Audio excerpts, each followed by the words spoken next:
Support for this episode of Judaism Unbound comes from the Diller Teen Tikkun Olam Awards. Applications and nominations are open now. The Diller Teen Tikkun Olam Awards honor up to 15 Jewish teens from across the United States with an award of $36,000 to recognize their impact and leadership to repair the world. Nominate a teen leader today, or they can apply directly by January 5th. Learn more at dillerteenawards.org. This is Judaism Unbound, episode 398, Jewish Ritual Craft. Welcome back, everyone. I'm Dan Liebenson. And I'm Lex Rofberg. And first of all, we hope that you had a meaningful Yom Kippur. Perhaps our episode from last week was part of your Yom Kippur experience, our conversation with Danya Ruttenberg about the ideas from her book on repentance and repair, which, by the way, we may not have mentioned last week, is actually just now out in paperback. And since this week's episode is being released on the first day of Sukkot, we hope that you're gearing up for a wonderful and meaningful Sukkot.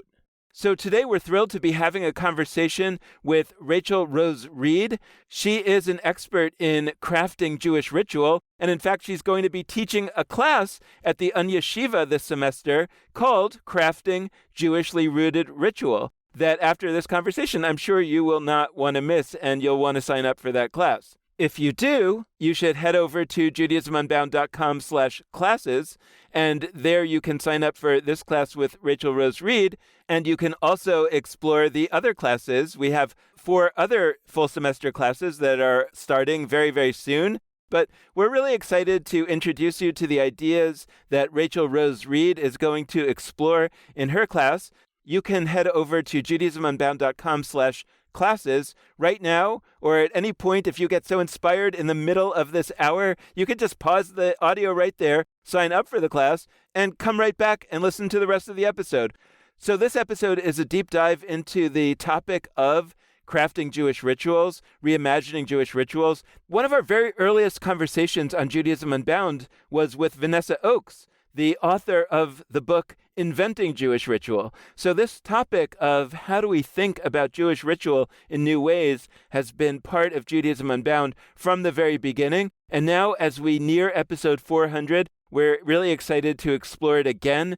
So just a brief bio of Rachel Rose Reid. Rachel Rose Reid is a ritualist and storyteller, and she was the first British person to be ordained by the Kohenet Hebrew Priestess Institute. Rachel Rose Reid designs rituals that create meaningful connections and transformative experiences within Jewish settings and beyond them. As co-founder of Yelala, she renews and revives respect for the practice of Jewish women's folk rituals through online learning and in-person retreats. And she has been a guest practitioner for Wilderness Torah, Limud, and now the Yeshiva. As a storyteller, Rachel Rose Reid has collaborated with the London Symphony Orchestra, BBC Radio, and is part of a performance collective called 3 Acres and a Cow, 1,000 years of people's protest in folk song and story.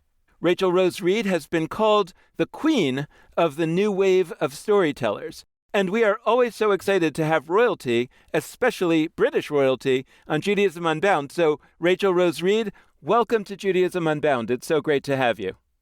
It's great to be here. So, I wanted to start by asking you, as an expert in crafting ritual, what is a ritual? What are we really talking about when we're talking about ritual? What is it for? What is it trying to do? How do we know if something is a ritual or just some half-baked idea that somebody did? What are we really talking about here?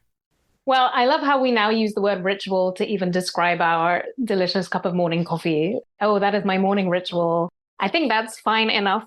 Some people speak about ritual as the making of sacred time and sacred place through the acts that we do through that time and that place. My teacher, Rav Kohenet Jill Hammer, introduced me to the idea of it being maybe 3 different kinds of ritual. I'm sure folks could add their own if they want, but I quite like that as a starting place. That ritual could be for a threshold. So that's something that you're stepping through anyway, and you're going to mark that. So it could be your birthday. Oh, I can't help that I'm turning 40. It is happening, whether or not I want to mark it, but I'm going to mark it because it seems like an important moment. Or it could be an act of transformation Without the ritual, this transformation would not occur. So turning 40 is turning 40. You're going to turn 40. Nothing you can do about it. Act of transformation in Jewish understanding of wedding, I'm sure in lots of other cultures too, a wedding is not just a piece of paper that officially legally says you're married. It says before this moment, there were two people or two families or two tribes. And now after this act that we have created, now we are one household, one family, or one couple, however you wish to see it. And I really love the third type, which Jill Hammer added as well, which I think can be forgotten about sometimes, which is a ritual of invocation. So the idea that it might be worth making sacred time, place, and space for something and not expecting the ritual to change anything, but knowing that it is important enough in itself that you stated aloud somehow or made an action to say that you want something to be different. I think this is so important when it comes to rituals of healing, that sometimes from a cynical or a world-weary perspective, we could say, what's the point in doing a ritual to pray for healing? This is not going to change the course of my dear friend's chemotherapy. Why should I attend this thing that they have created? What if a ritual can also be for making the sacred time and space in which we say we wish that something in life would be otherwise? That in itself is a power enough that deserves being seen. So that's a good starting place, I think. Yeah, so that's a great starting place for what we're trying to accomplish with these rituals. So then I think the question is, I don't know, I'm thinking like I'm turning 40 or I'm having a wedding or I want my friend to feel better. What makes something a ritual versus some other way that we might mark that time or that space? Well, I suppose that we're creatures of story, right? That part of the human condition is the need to feel ourselves as part of a story, as part of a journey. And we, both from our ancient texts and even when we sit together at the Seder table and if we go to a Pesach Seder, and those of us who've been to one several times might think about how many times before, what happened last time, what happened this time. Friends from other traditions, like those who celebrate Christmas, who aren't even very Christian, celebrate Christmas, but because they're there every year, they start to tell a story of what does it mean to sit down at the table and eat turkey and potatoes together. And I think the crafting action is really important. And the choice of the word craft, when we speak about ritual craft, is important too. If we think about sewing, a lot of us can do any amount of sewing. We can fix a button, hopefully. If we want to make a beautiful tablecloth, or we want to knit a beautiful scarf, not just a row of knots and holes, then we want to really think about what are the components which are in our everyday, right? Time is in our everyday. Place is in our everyday. We're always in a place. We're always using objects all the time. We're using gestures all the time. So what is it about our use of those? And I have a good list of them that make ritual into a craft. And once it's crafted, can have a very specific and powerful effect. And I don't think that every ritual needs to be crafted with great effort. There might be a small thing that you wish to do every day. Some people kiss their mezuzah on the way into their home. Not everything needs to be perfectly honed, but if you want something in particular to make its mark and really hit and really connect, either for the person receiving the ritual or those who have been invited into that space, then you've got to start learning how to craft the elements of it in order to know how to make an impact.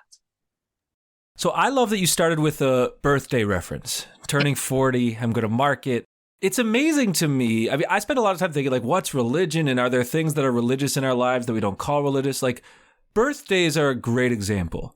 Birthdays have actually a really layered scaffolding of ritual that is so accepted that we don't even think about it as ritual. We just think about it as, it's a birthday. But like, there's a special food, birthday cakes. It is a special enough thing that that it is a type of cake. If you tell people chocolate cakes, ice cream cakes, birthday cakes, that's like a kind of cake, wedding cake. You have candles that you specifically put in that food. You put a specific number. It aligns with how many years you are. There's superstitions associated with those candles. Oh, well, if you blow them out at the wrong time, then something would happen. If you don't blow them all out, maybe something bad will happen. You have the ability to make a wish associated with that blowing out of the candles. And I don't know if people really believe this, but it's sort of the notion is that a wish you make on your birthday, maybe you have a little more power to get that wish. There's a song. There's actually multiple songs, but just like many of our Jewish rituals, it's kind of a not super great song. Happy birthday to you. Happy birthday to you. That's parallel to many religious rituals too, that it's not the most enticing of songs. There are some better birthday songs, but you've got a liturgy. That's what that is, right? There's an accepted song. There's gifts. There's the notion of gathering people to do this together. Like all of that is ritual, and it's all being done by people who, if you would ask them, are you religious or do you like do ritual? They would probably say, oh, I don't really do ritual, but yet they do. And so what I'm sort of getting at with all of that is we have lots and lots of rituals in our lives. You mentioned coffee too. Like what makes something a Jewish ritual or a Jewishly rooted ritual, to use the language of your course title? Like how do we go about, whether it's through liturgy or foods or superstitions or whatever, how do we go about crafting rituals that are not just, rituals, but in some way or another Jewish for us? So actually what you're talking about is very resonant for me in that there are some rituals that are so conventional, sometimes they even become cliche, but they're so conventional that it's easy for people to call them in. So people very easily call me in as a spiritual leader or as a ritualist, but might call someone else in for moments like weddings and baby blessings, even funerals. And even I did have someone that wanted to ritualize their birthday party that had a ritual weaving with me the other day. There are layers that are really easily accessed where our culture and our dominant culture, not even our religious culture, but the wider society, and says, yes, these things deserve to be marked. And therefore it's easy for people to call in help. And it's easy for the people around them to respond to that call and say, oh yeah, we know what a wedding is. Even if we're going to innovate with it, we understand the basic language of that ritual. So if you want to play with it, we can play with it. And the space that I work in now is trying to prise open the rituals, firstly, that don't fit into high religious buildings, which I learned from our Jewish ancestors who ran ritual not in high religious buildings, and practices that support us through life, no matter who we are. But some of that requires innovative thought or looking back at the history of where our ancestors or chosen ancestors have come from, because people were making rituals for other things, but they were not necessarily recorded in the easiest way. By the way, I think the birthday parties like Lex is talking about is a great example of that. Like, I don't know if it's written in any book, but today we would kind of feel like it wouldn't need to be. Everybody, of course, knows how to do a birthday party. So like the most significant rituals may be the ones least written down. That's right. But the claiming of the space for how it's different for you is not always there. So for example, someone, so the person I worked with recently who wanted help, she needed to know that this thing that I call ritual weaving was something that was relevant to her, even though what she is holding looks quite a lot like a 60th birthday party. It is in a restaurant, in a hotel, with lots of friends. I said to her, why do you want a ritual weaving? I'm not going to run ritual for her. I was just helping her to think through what she wanted to do there. And she said, yes, this word ritual applies to me. She said to me, I have not ever and never shall get married. And I realized I have missed the moment, the ritual, the celebration where everyone looks at me and says, you're so wonderful. and what can I do for that? And so as an example of some very simple parts of ritual technology, I asked her, well, in a wedding, people would have best people to lend their assistance. Who are your best people that you're going to make sure are doing things so that on the day you can receive and not be running around trying to check that everyone's okay? At a wedding, people would make a speech. Now, some people are very happy. Maybe they're in a friendship group already where that's a normal behavior in their friendship group. This person is not necessarily in that group, though her friends are lovely. And therefore, it's a little tricky part of modern ritual crafting that she has to know her own worth and know that this ritual is not just for her. The birthday is not just for her. It's for everyone else's sense of meaning and sense of the story they're in.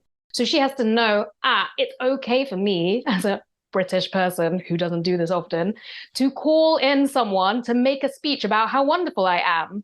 Because there's something about organizing a wedding that means when the two of you are planning your commitment ceremony, you have a peer that you're working with, and you have a convention to lean back on that says, of course, someone's going to make a speech about how fabulous we are. And in this space, for this person, in her British 60th birthday party, she's had to decide it for herself. One of my favorite moments that really inspired me about what ritual could be came from a friend of mine who was not at all the kind of person you would think would be into ritual, who was from a Jewish background as well, not particularly religious, though very connected to Jewish community. She just called me up one day. She said, I want you to meet my mother. And her mother had died when she was 16 in another country where she had been raised. And this person had realized that none of the friends who she really cared about had ever met her mother. And she wanted them to know something of the person that she had lost. And so she invited us to come, and she made food that her mother had taught her to cook. And she asked us all to bring something that seemed like a relevant reading or reflection. And she told us stories, and she showed us photos.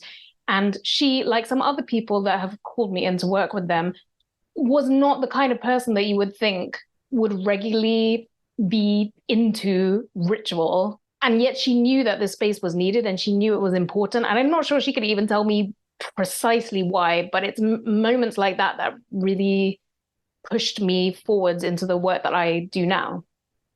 That's really cool. And just to listeners out there, if there's one takeaway, I hope there's 100 takeaways from this episode, and one of them is that you want to take Rachel Rose Reid's amazing course in the Yeshiva. But if there's one concrete takeaway from this podcast on its own, I hope it's, what's a ritual I want to do in my life that I haven't even thought of as a ritual? Or, I mean, I'm so moved by what you just said about that person. I mean, both pieces, the 60th birthday party from somebody who realized they wanted that to mean more than what it might be expected to. And also the person who wanted to acquaint their friends with a loved one who was no longer alive. I mean, both of those, you feel a clear-cut, I don't know, thesis statement. There's like a clear purpose to the ritual. And if I were invited to something like that, I would be moved to even be asked. It would be incredibly meaningful for me to feel like, wow, I am a person that they want to be part of this big 60th birthday party or this sharing of an intimate parent, loved one who is no longer with us. So that's really cool. I will say that we still did not quite bring in the Jewish, which I like. And as a behind the scenes, like part of why, Rachel, I asked you to teach this course in the Yeshiva is that I love that you are somebody who you'd craft ritual. It can be Jewish ritual. It can be ritual for a community of people who live in the same area, whatever their backgrounds. It can be ritual across religious difference, but incorporating that difference. It can be all sorts of stuff. But you're not somebody who is like a Jewish ritualist in the sense that you do the set of Jewish rituals that people are thinking about, you know, baby namings and bar mitzvahs and whatever. Like, it's much beyond that. And you still build in all sorts of ways, Jewish tradition, Jewish texts, Jewish notions. And so I'd love to just play a little bit with you. What makes a ritual Jewish, or how should we conceive of Jewish ritual? Maybe part of why we didn't get to it yet is that the way I'm asking is still sort of entrenched in notions of Jewish ritual as separate from everything else. But like, what does it mean for a ritual to be Jewish? I grew up in a United Synagogue, which is similar to modern Orthodoxy in the US, where I was really aware that there were some people who felt like they had to be there, like that was proper Judaism. Proper Judaism maybe involves having a beard and a black hat. And that if you were different from that, you were on the edge of the circle. The more I understood different stories of other kinds of Jewish people, the more I realized that is a complete mirage, as your listeners, I'm sure by now, well know. It's not only living people who have been othered in that way, but through Kohenet Hebrew Priestess Institute, we learn the histories of Jewish people who have not been told in the most conventional books, are not held within the Siddurim, and yet have existed. Siddurim being prayer books. Thank you.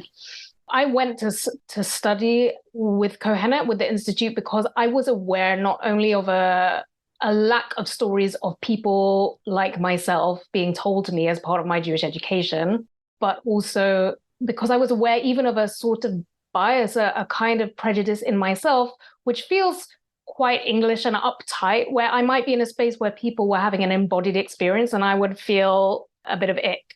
And I was like, why? Why do I feel ick?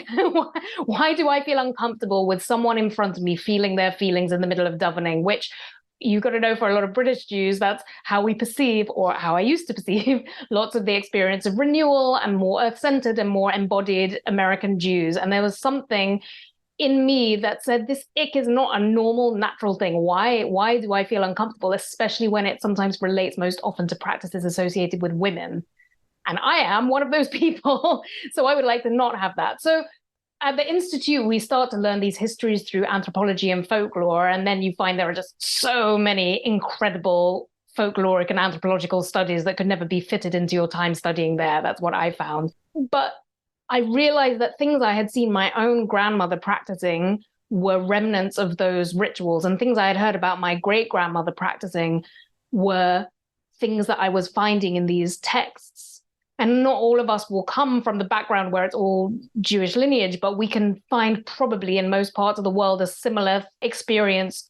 In the Institute, we learn about different feminine archetypes, which everyone of any gender can use, but it's one lens through which we can look through history and find, oh, there is a lineage. It's just this lineage is more like a cobweb or a patchwork quilt. So we might look, we did look at the Near Eastern practices of wailing women, of mourning women. What did they do in Mesopotamian, in Babylonian, Akkadian times? There are records of women in the high summer going and having weeping rituals in the hills, maybe bringing on a mythic rain that really needed to bring on a real rain at a time that you didn't want your crops to burn. Then we could look in the Torah and see Ritzpah, who is one of the wives of Saul, whose sons are killed in a bargaining by Saul, King Saul, who's had a bunch of wars.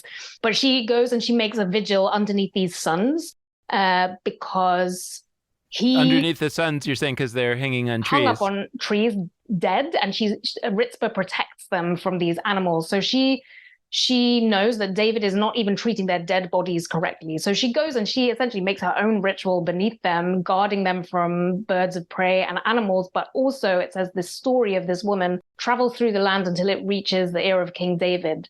When King David hears that Ritzpah is doing this act of grieving, he not only sorts out and buries their bodies, though he should not have caused their death in the first place, he also buries the bodies of Saul and of Jonathan correctly. And after that time, they say there was no famine in the land. A famine was also eased by what happened with her ritual. I'm coming to my buba shortly.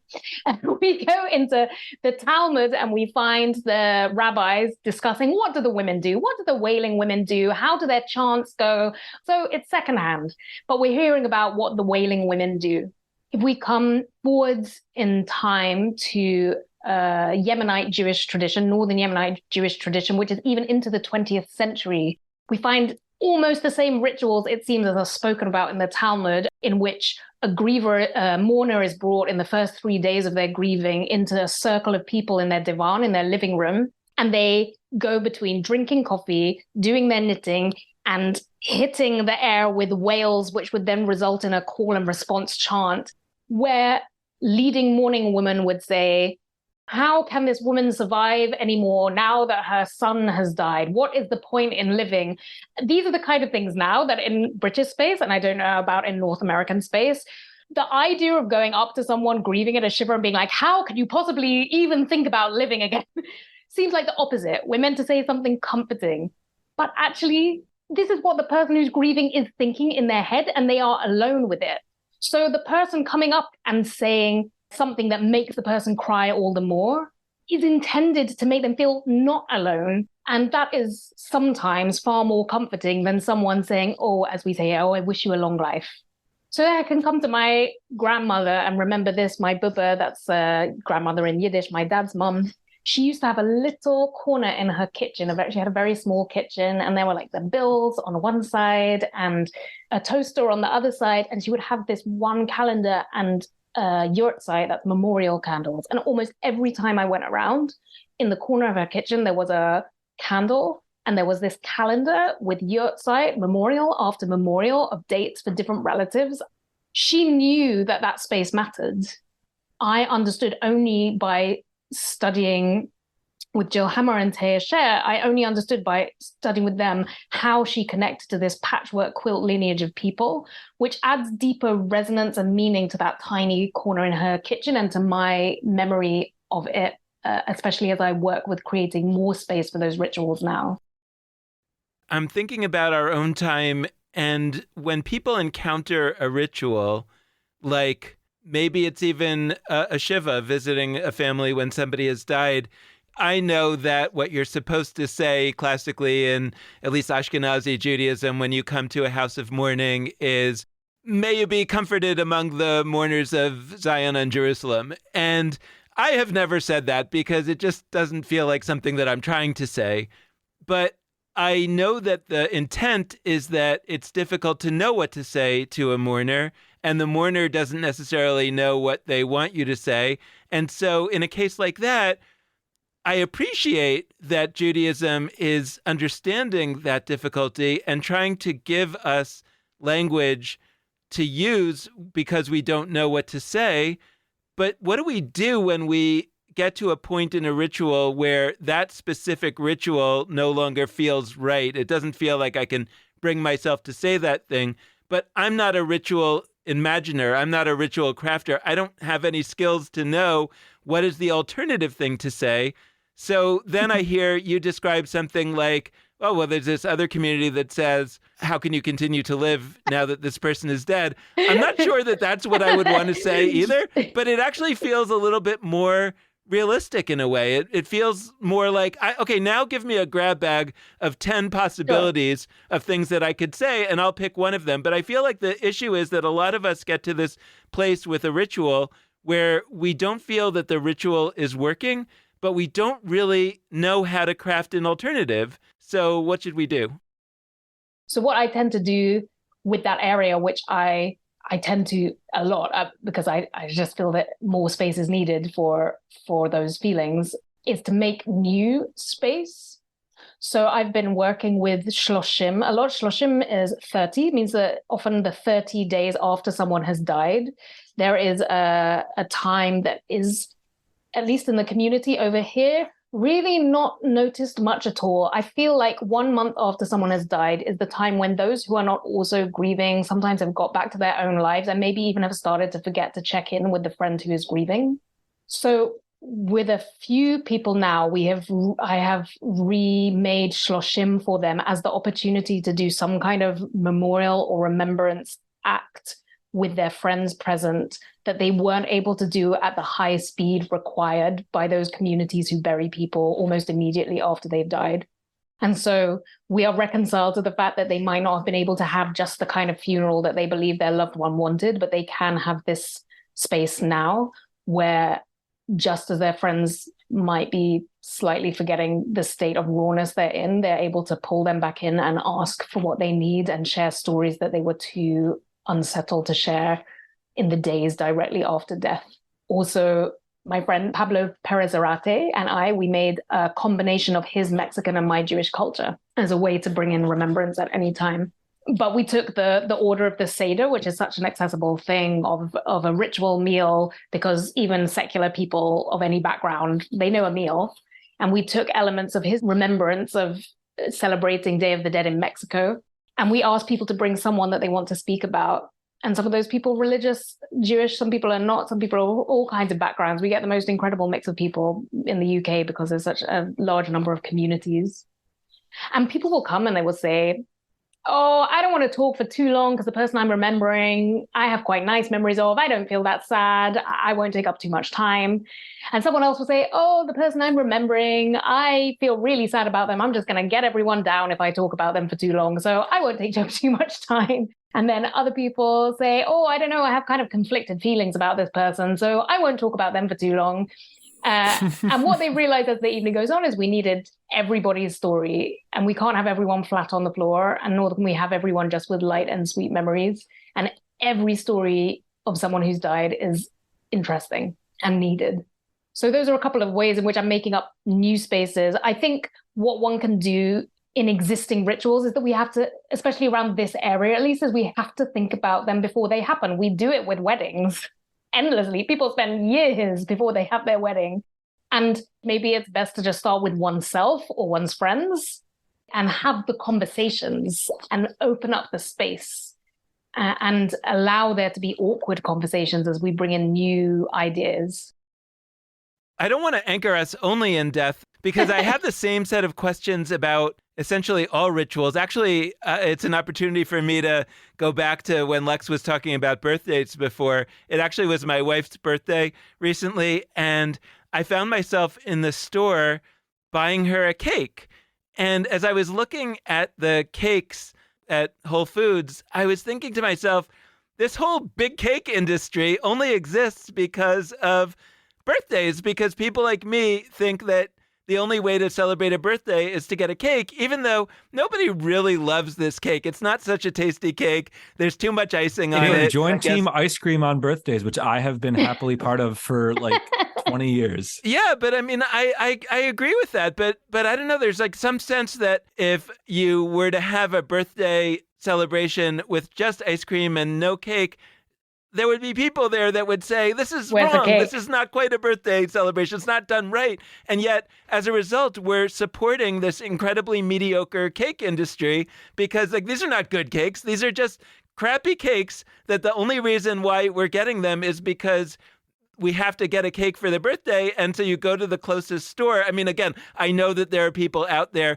that are much more thoughtful spouses than me that probably went in a car for 45 minutes to get just the perfect cake. And I'm a bad husband, but I didn't do that. I just went to the local store closest to my house and got the cake. But what I'm saying is that I did that because I don't really have a way to think about an alternative birthday celebration ritual. Mm-hmm. And so I sort of default to the one that I learned and the one that I experience often. And it's okay. It's not bad. I think if it was bad, I would stop doing it. But it's not bad. It's fine.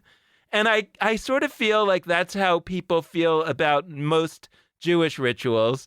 I was thinking, as you were talking about death, I was thinking about Passover, not because it has to do with death, but because that was what was coming into my mind. And when you said, hey, we can do this on the Shloshim, on the 30th day after the death, rather than during the 7 days, the Shiva, I have been thinking, and Lex and I have been talking at different times about, well, maybe there's not really a lot you can do to the Passover Seder because people experience it and expect it to be a certain way, but you certainly could do a new kind of ritual on the 7th day of Passover, the 8th day. So that's interesting. But I wanted to explore the possibility, let's say we're talking about Hanukkah or Passover or whatever it might be, where people's experience of that Jewish ritual is, it's totally fine. It's fine. But I dream that it could be amazing. Is there some way that your average person can, and yeah, I mean, it's another advertisement for your class, of course, but is there some way that a person can figure out the toolbox? What is the toolbox that I would use to try to take a Hanukkah candle lighting ritual or something like that and make it awesome as opposed to fine? Two elements of ritual planning that I would like to talk about. One is what in Kohenet they often call a ritual weaving or ritual weaving intake, but I feel that language can be understood by some and not others. It's essentially a questionnaire, the who, what, why, where, when of the ritual.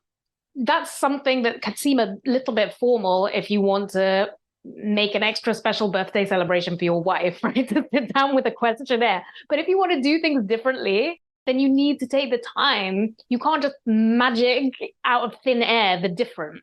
You have to take time for it if it matters, and that you sit down with yourself or someone else, or you get someone else to ask you the questions if it's for you, of what is this?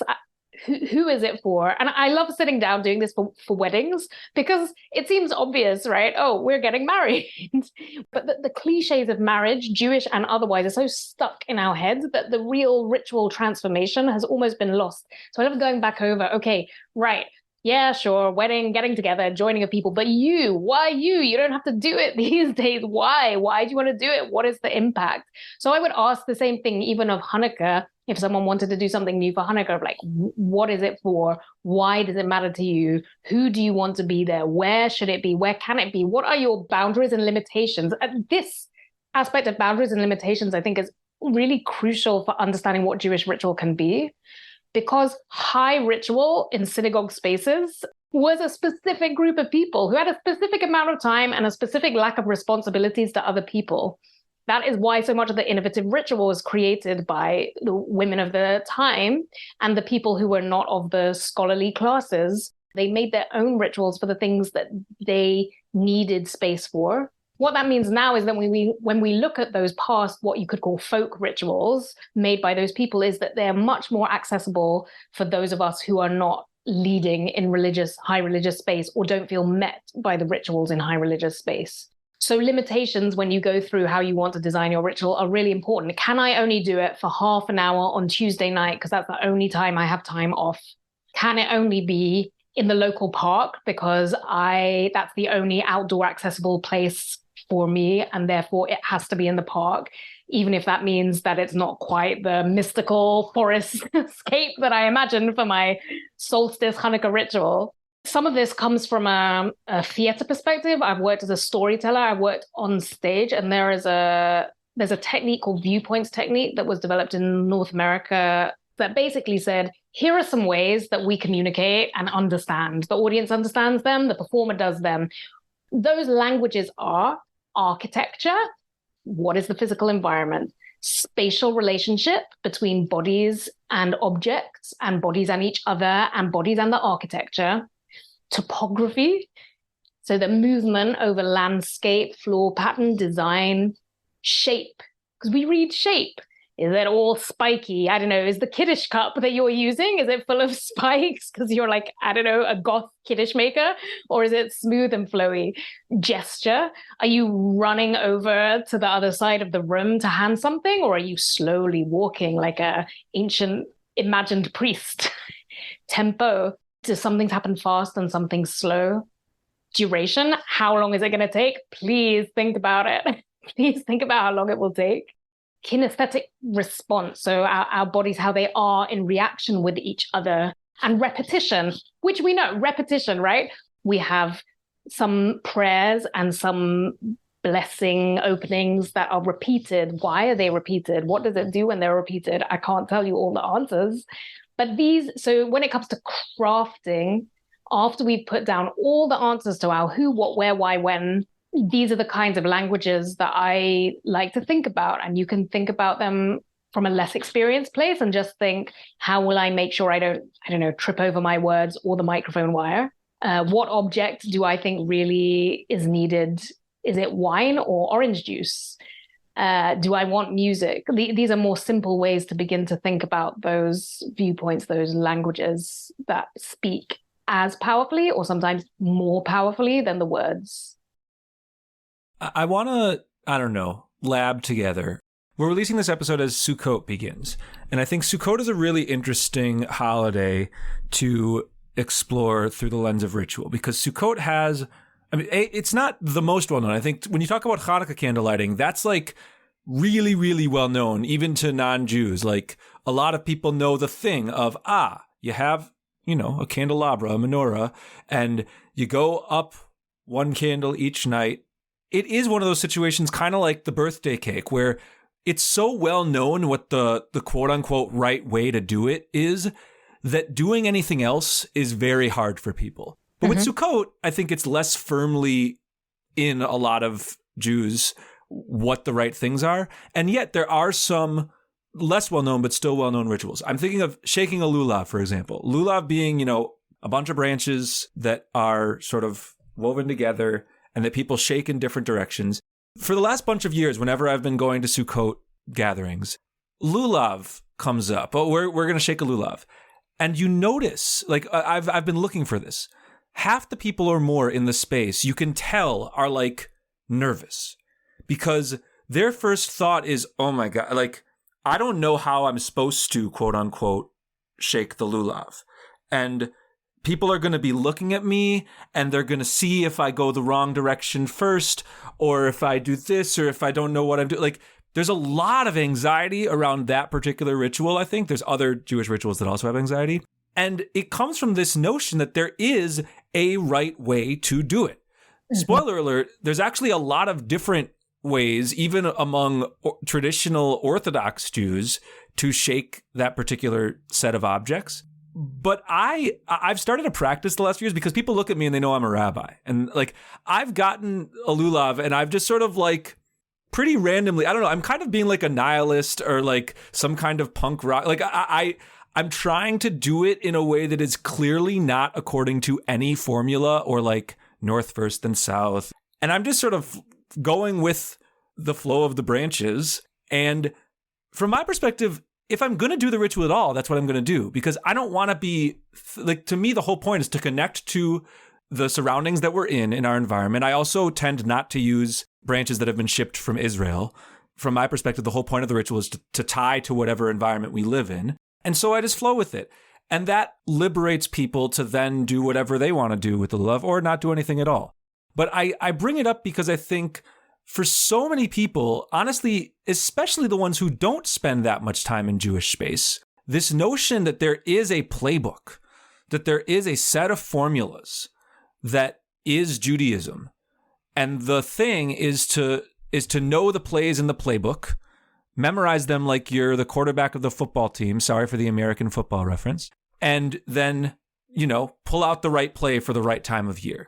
And I'm wondering if you have ways with Sukkot specifically or otherwise that we can really break that open. If we were to think about shaking a lulav or the rituals of Sukkot in a more expansive way that isn't, how do we do this the right way? How do we do this the way that it's been done for a few thousand years? Which, spoiler alert, there is no one way it's been done for thousands of years. And there's evidence that there was no idea of shaking a lulav. It was just a thing that was used to create the sukkah itself. But so how might we expand that? It's interesting that we are sometimes like fish in water where it comes to our social norms. Like we can't see the water. And there's some things that we think really have to be a certain way. And other things we don't care what people think about us when we do them. And we all have them. And it's interesting which ones people get edgy about and concerned how they'll be judged. And then there's other things they wouldn't care about. Like I know someone recently who was bereaved and their parent had a very formal rabbi who told them, oh, of course, no music for a year, because that's a traditional custom for some Jews to not listen to any music after someone has died. This person, her father loved to play piano. And she was dreaming about a particular piece of music he used to play, and it was tearing her up. And she is not a religious person, but this rabbi had told her, this is how you honor your father. And he probably hadn't even said it that strictly, but because of her idea of his authority and what Judaism said, she had told herself, okay, I really want to honor my father. I'm not going to do this. She was haunted by these dreams. I said to her only because she asked me, I said, do you know anything of the context of those rules originally? I don't know all of them. What I know is that if you had been in a community where there were a whole ton of people observing the same rules, then when there was a wedding, which is kind of the music we're talking about, not, a Bach cantata, we're talking about music at a party mostly, or at a simcha that you would have been told to avoid, right? At that point, if you'd been in some kind of community or Jewish quarter full, there'd have been a whole bunch of other mourners who also weren't going on to the party. Would they have all sat alone? No, you would have been sitting with them together doing something else. The original laws, in my understanding of them, were not, you cannot listen to the recordings of your father's piano music. That was not their intent. And so when we come to innovating ritual, so now we look at something like Sukkot, I think it's important to go back and not just study the sacred texts and the sources, but also think about the anthropology and the folklore, and to think, why might people have made these rules? What would have been the context? Because we are living in completely different settings now. So I don't know, when there was great lulav shaking in the temple, you would have been surrounded by thousands of people. You wouldn't have been worried about which way you were shaking. It would have been pretty flipping obvious. And also you would have been lost in your crowds of thousands of people.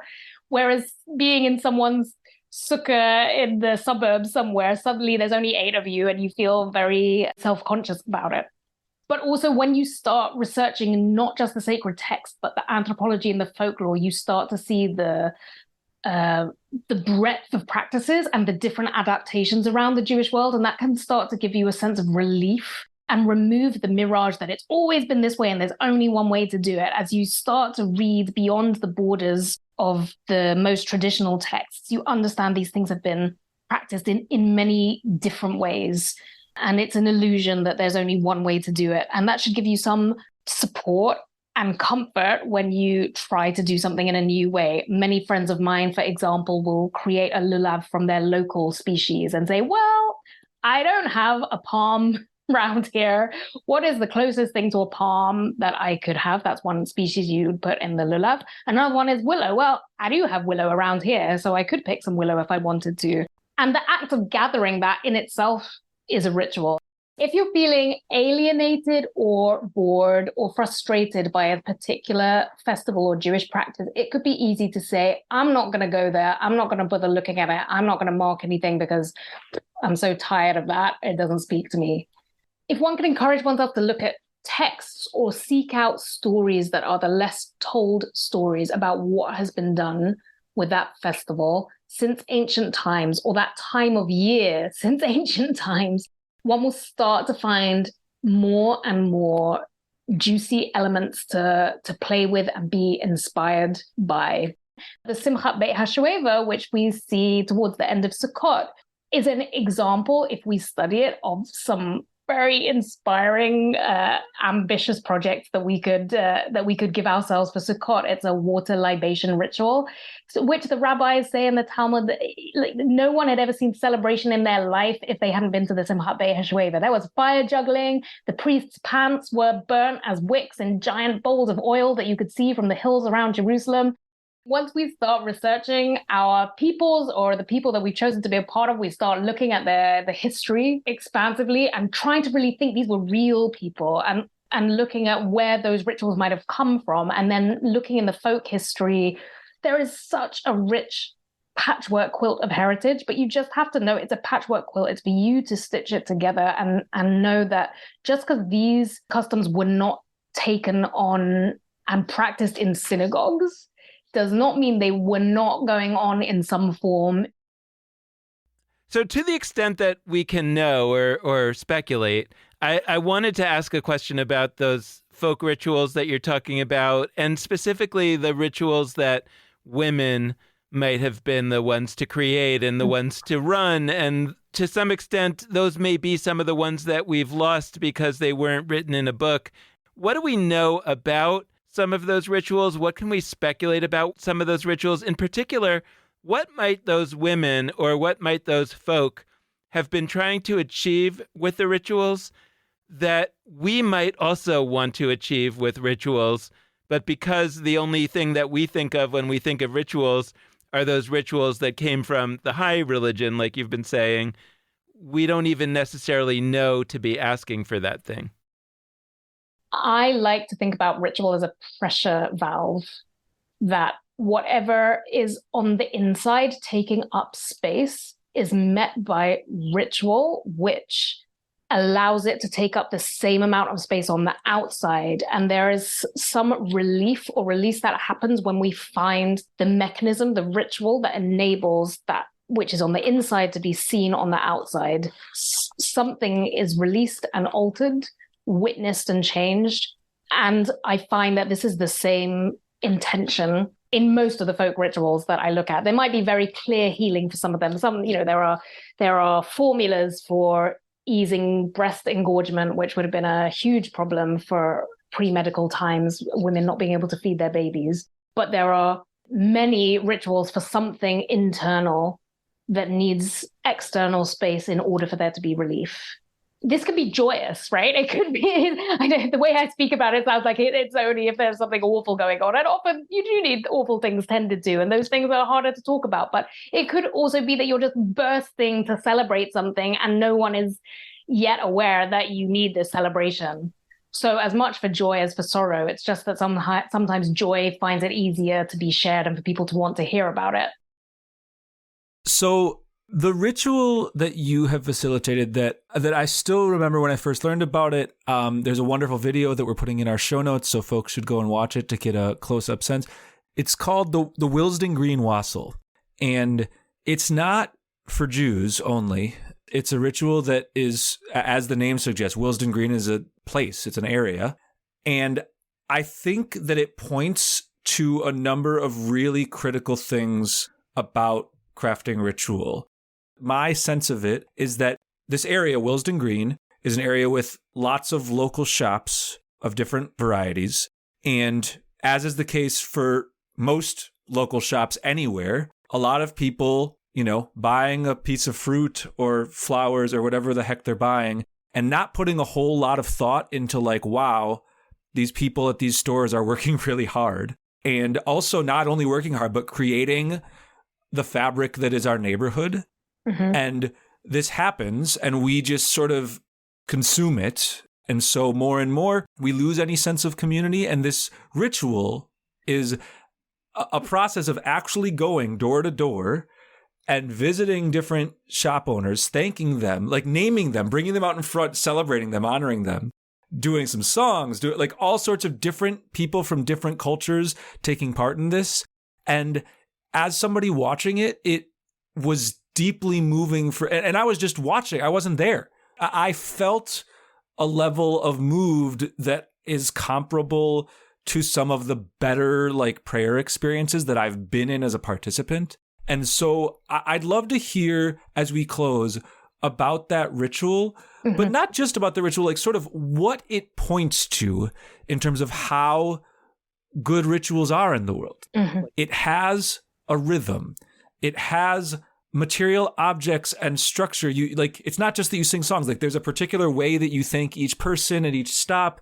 There's like people welcomed up and there's shtick. There's like a way.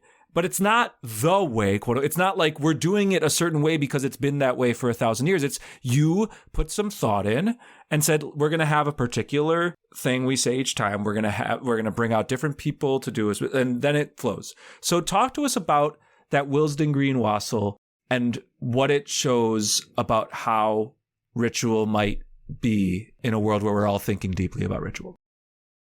I feel very fortunate for the influences that I have from my childhood, that I grew up in a family who maybe couldn't carry their personal stories over. They came to the UK around 1900, and some of them couldn't tell the terrible stories of things they'd experienced on their journey here, but they'd carried, some of them, their folk stories and songs. And in London, they lived in the East End, a very packed Jewish area, but actually they were surrounded also by people from other communities, say particularly Irish community, English community. And my great-grandmother, at least one of them, used to swap songs and they used to listen to each other's stories. So my parents used to go to folk festivals where people were sharing their folk traditions from different backgrounds. So they had not just a Jewish religious practice, which they were kind of committed to in a gentle way, but they had a Yiddish song that had an awareness of folk stories of another kind of Jewish that isn't about what you believe in or which things you practice. And with that, they were able to respect, love, and learn from people who also loved their folk tradition. And in the UK, we have a big problem, I think, but particularly in England is very specific. We have English people do not have a story being colonized, right? We know the English, which then became the British Empire, have a horrendous history of colonizing. But the regular English people don't have as clear a memory of what happened to their folk traditions. And because of a show that I do as a storyteller called 3 Acres and a Cow, I know a couple of thousand years of English history, and I know what happened, which was enclosure. So the English people came over the border to Scotland and Ireland and Wales, but the English people, their land was enclosed by their ruling classes. This prevented them from practicing their folk rituals. All of these folk practices were inhibited. So English people don't have a memory of anyone coming over a border because it just happened in their land that they were not able to access their folk cultures anymore. And then at a certain point, they became embarrassed for the most part of their folk rituals. So things like Morris dancing or folk songs are seen as very twee and cringy. So I, as a Jewish person whose family had been in the country for less than 100 years, I would go to folk festivals where there were folk performers from all over the world who loved their folk tradition, who knew that it gave them roots wherever they were, who saw worth in it, including some English people who happened to have held on to things that they knew from their community. And this helped me to see a connection between my Jewish lineage and the English earth that I was on, because luckily our festival seasons map. It took me a long time because of the kind of Jewish education that I had, formal education that I had, to see how earth-centered Jewish practice was. But one day when I found Jill Hammer's Book of Days, and in the front there was a Wheel of the Year picture, I said, wait, hang on, this just looks like the English or also the Celtic Wheel of the Year, the festivals, the seasonal wheel. How have I had this wheel of festivals in front of me for most of my life and not seen how deeply connected they are and how connected with the earth they both are? And one of the points in the year where we see that is Tu B'Shvat in the English calendar, which is we call the Jewish New Year of Trees. In the Hebrew calendar, we call the Jewish New Year of Trees, and Wassail in the Old English calendar. They're not perfectly mapped, but they're just about the same time when it seems like the deepest of winter, nothing is ever going to grow. These two things together are part of why I made Willesden Green Wassail, because for me, that's also my Tu B'Shvat practice, even though most of the people coming have no idea it has anything to do with Tu B'Shvat.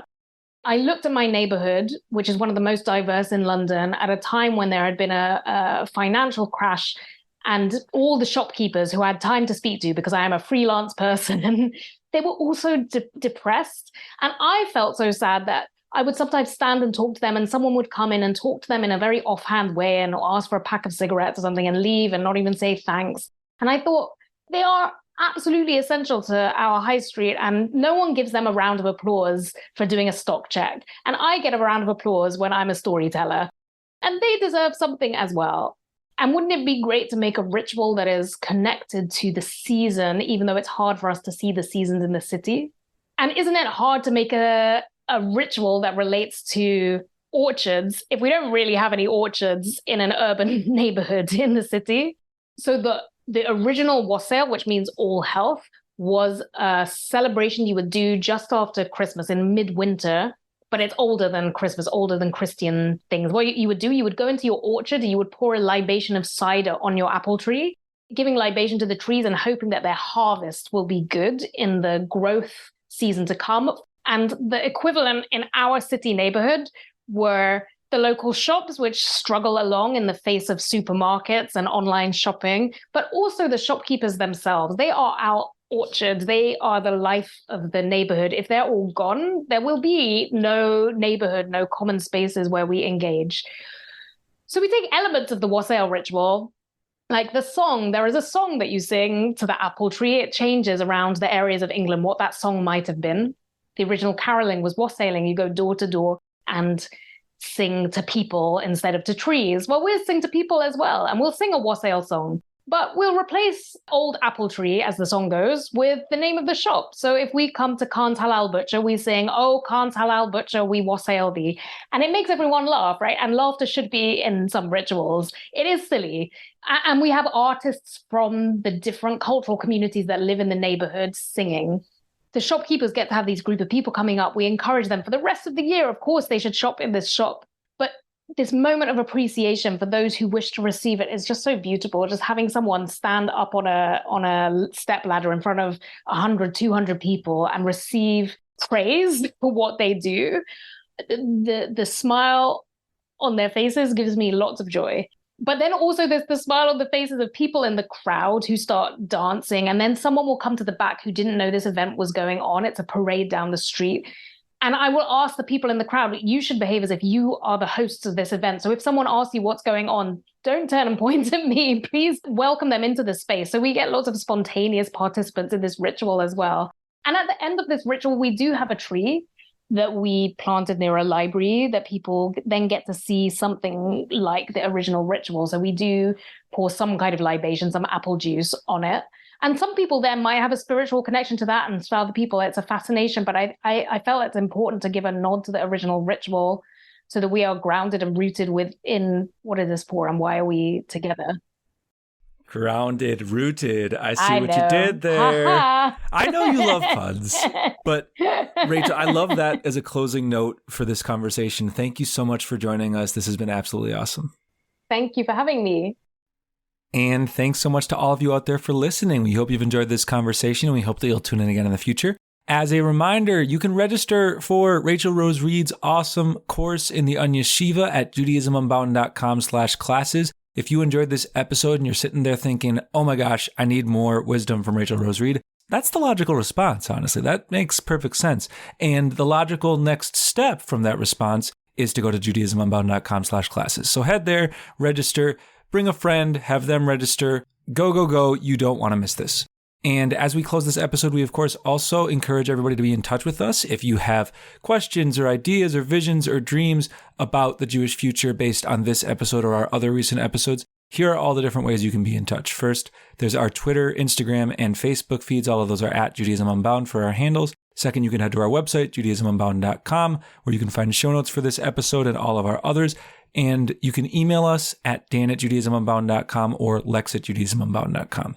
We also are deeply appreciative if you're able to set aside a monthly donation for us, which you can do at judaismunbound.com/donate, or you, at the same link, can do a one-time gift. And the very last thing that we'd say is that support for this episode of Judaism Unbound comes from the Oshman Family JCC in Palo Alto, California, whose vision is to be the architects of the Jewish future. The Oshman Family JCC empowers you to experience Jewish paths toward a life of joy, purpose, and meaning through innovative Jewish learning and wellness programs, community building, and initiatives to develop the next generation of Jewish leaders. Learn more at www.paloaltojcc.org. And with that, this has been Judaism Unbound.